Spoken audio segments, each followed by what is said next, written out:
سعودی ولی عہد محمد بن سلمان نے غزہ میں جاری جنگ کے خاتمے کا مطالبہ کر دیا۔ محمد بن سلمان کہتے ہیں کہ غزہ میں کھلے عام انسانی حقوق کی خلاف ورزی ہو رہی ہے۔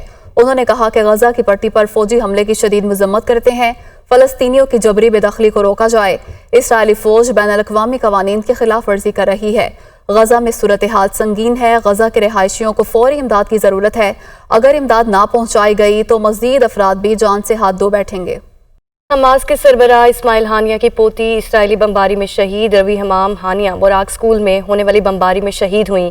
روی حمام ہانیہ اسلامیہ یونیورسٹی آف غزہ میں میڈیکل کی طالبہ تھیں۔ حماس کے ذرائع نے اسماعیل ہانیہ کی پوتی کی شہادت کی تصدیق کر دی ہے۔ حماس کے سربراہ اسماعیل ہانیہ کی پوتی اسرائیلی بمباری میں شہید ہو چکی ہے۔ روی حمام ہانیہ براق اسکول میں ہونے والی بمباری میں شہید ہوئیں۔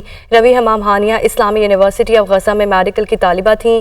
حماس کے ذرائع نے اسماعیل ہانیہ کی پوتی کی شہادت کی تصدیق کر دی ہے۔ آپ کو بتا رہے ہیں کہ حماس کے سربراہ اسماعیل ہانیہ کی پوتی اسرائیلی بمباری میں شہید ہو چکی ہیں۔ روی حمام ہانیہ براق اسکول میں ہونے والی بمباری میں شہید ہوئیں۔ غزہ میں جاری صہیونی فورسز کی سفاکیت اور وحشیانہ کارروائیاں تھم نہ سکیں۔ البراق اسکول پر اسرائیلی حملے میں 20 فلسطینی شہید۔ شفا، العودہ، القدس اور انڈونیشیا اسپتال کے اطراف میں بھی بمباری۔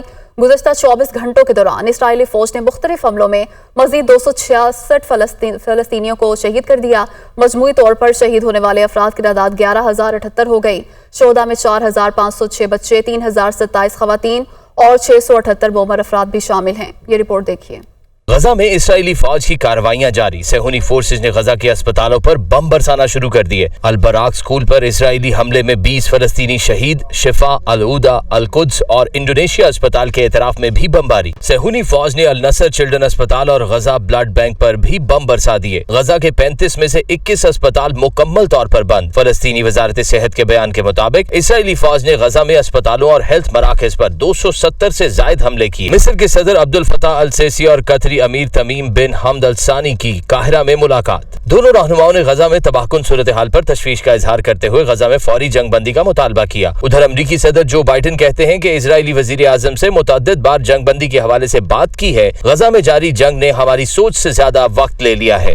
دوسری جانب عرب ٹی وی نے دعویٰ کیا ہے کہ حماس اور اسرائیل کے درمیان قیدیوں کے تبادلے کا معاہدہ طے پا گیا۔ عرب ٹی وی کی رپورٹ کے مطابق دونوں فریقین نے اس بات پر اتفاق کیا ہے کہ اسرائیلی جیلوں میں قید فلسطینی خواتین اور بچوں کی رہائی کے بدلے میں حماس کی جانب سے 100 یرغمالی خواتین اور بچوں کو رہا کیا جائے گا۔ نگراں وزیر اعظم انوار اللہ کاکڑ اور فلسطین کے صدر محمود عباس کے درمیان ملاقات۔ نگراں وزیر اعظم کا غزہ میں اسرائیل کی جانب سے فلسطینیوں کی نسل کشی پر دکھ کا اظہار۔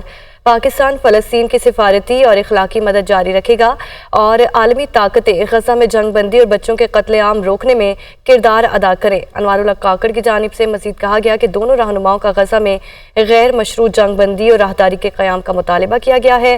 صدر محمود عباس سے پاکستان کا مشکل وقت میں ساتھ دینے پر شکریہ بھی ادا کیا۔ غزہ میں محصور فلسطینیوں کے لیے امداد بھیجنے پر وزیر اعظم اور پاکستانی عوام کا شکریہ ادا کرتا ہوں، محمود عباس کی جانب سے کہا گیا۔ ریاض میں نگراں وزیر اعظم انوار اللہ کاکڑ اور فلسطین کے صدر محمود عباس کے درمیان ملاقات۔